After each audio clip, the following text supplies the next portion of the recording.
You know that feeling that you get when you're anxiously waiting for something you ordered to come? Or maybe you're doing research on that one thing, or you really want it, so you just watch all the videos about said product? That was me while waiting for this thing. So I specifically made this video for those who are in their want or thinking phase during the purchasing process. It's going to be slower paced and more chill, so I hope you enjoy.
I hope you enjoyed my little ASMR unboxing.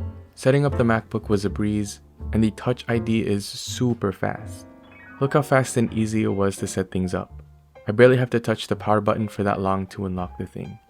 To be honest, I absolutely have no idea what was going through my mind because I did think very long and hard about this decision. I'll explain more in a sec. I've also been thinking about whether if I should get the 14-inch for the portability or the 16-inch for the larger battery, better speakers, and larger display. Although that does sound very enticing, especially considering that the 16-inch is only $200 more expensive compared to the same tier 14-inch, I ended up getting the 14-inch, duh, because I wanted to create more content on the go and while traveling. Spoiler alert, I've only been using this thing for 5 days now, and I absolutely have no regrets picking up the smaller version. We'll see if that changes in the long run. Okay, the only thing that I didn't end up maxing out on is the storage size. I got this unit in space gray with the 12-core CPU, 38-core GPU, 96GB of memory, and the 4TB SSD. You can roast me in the comments now because I don't do any sort of software development or animation or simulations or anything, just video editing for now. But to be fair, I do use Google Chrome and I am interested in creating music, and I heard that can get pretty hefty with the RAM. Okay, I'm done making excuses. This is my second MacBook, and I'm coming from the i9 Intel MacBook Pro 16-inch that released in 2019. And let me tell you, the M2 Max 14-inch MacBook Pro is a game changer.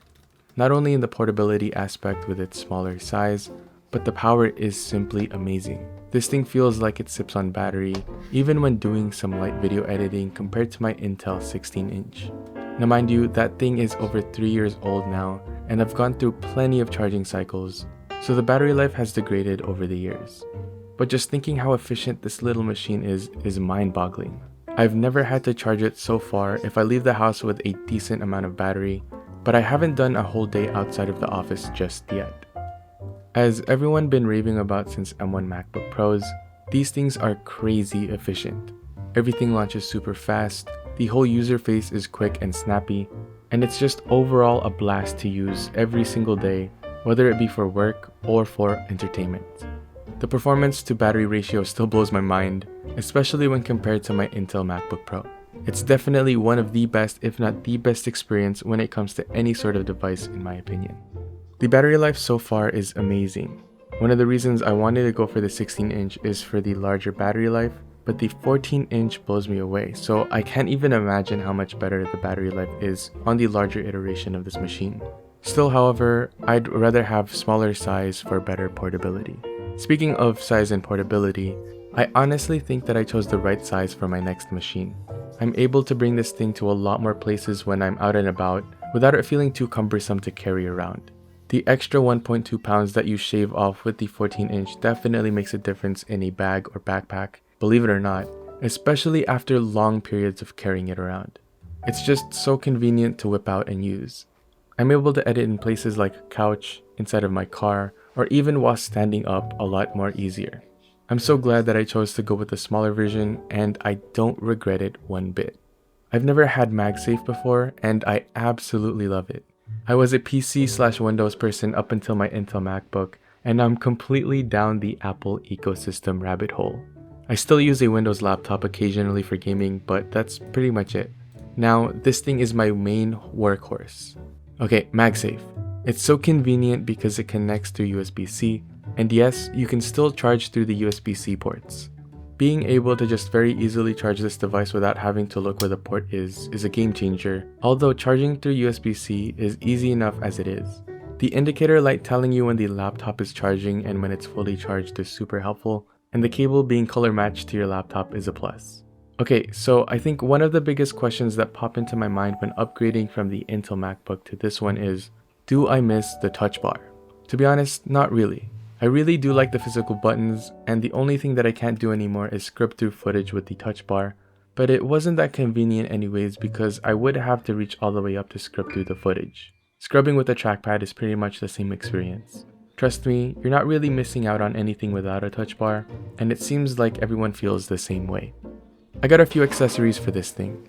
The first is a laptop sleeve because you would want to protect your very expensive investment if you spent that much on a machine. I did a little bit of looking around on Amazon and ended up with the TomTalk 360 protective laptop sleeve. It has a super thick padding with a soft lining to protect your MacBook Pro, even the corners which some sleeves neglect. It even comes with an organized accessory pouch to organize things like your mouse or charger, if you take those along as well. The next thing is a camera mount for your iPhone.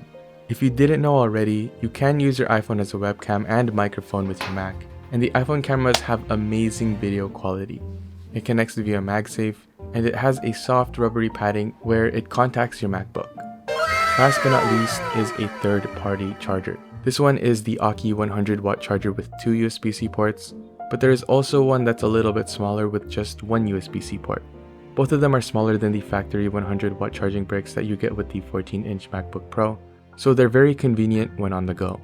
I know that the charging bricks that come with the Macs are the best ones to use, but I've been using these ever since I had my Intel 16-inch MacBook Pro and have had no issues. If you're interested in any of these accessories, I'll be sure to leave links in the description. Lots of people have been switching to DaVinci Resolve, so I thought that I would too. I mean, why not? I heard it crashes far less compared to Premiere, and it's just better for color grading. So far, I'm sold. The video that you're watching right now is edited on DaVinci using this 14-inch M2 Max MacBook Pro.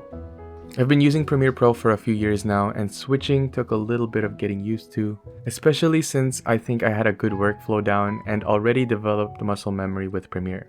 Editing with DaVinci is such a pleasant experience though. and I'm slowly but surely getting used to the user interface. Long term, I think the Switch is going to be worth it once I get it down. Now, is this worth the upgrade? If you're coming from an Intel MacBook Pro like I was, this is hands down worth the upgrade. There's like a night and day difference. And you can't go wrong with either the 14-inch or the 16-inch versions. If you're coming from the M1 series MacBook Pros, then the upgrade isn't worth it in my opinion, and you should just wait until the next one. Check out this video on my favorite EDC bag if you want to watch more from me. You're honestly so awesome if you've made it to the end of the video. I really appreciate you. If you appreciate me too and want to see more, make sure to subscribe and like this video. Thanks for watching, and I'll see you in the next video. Peace.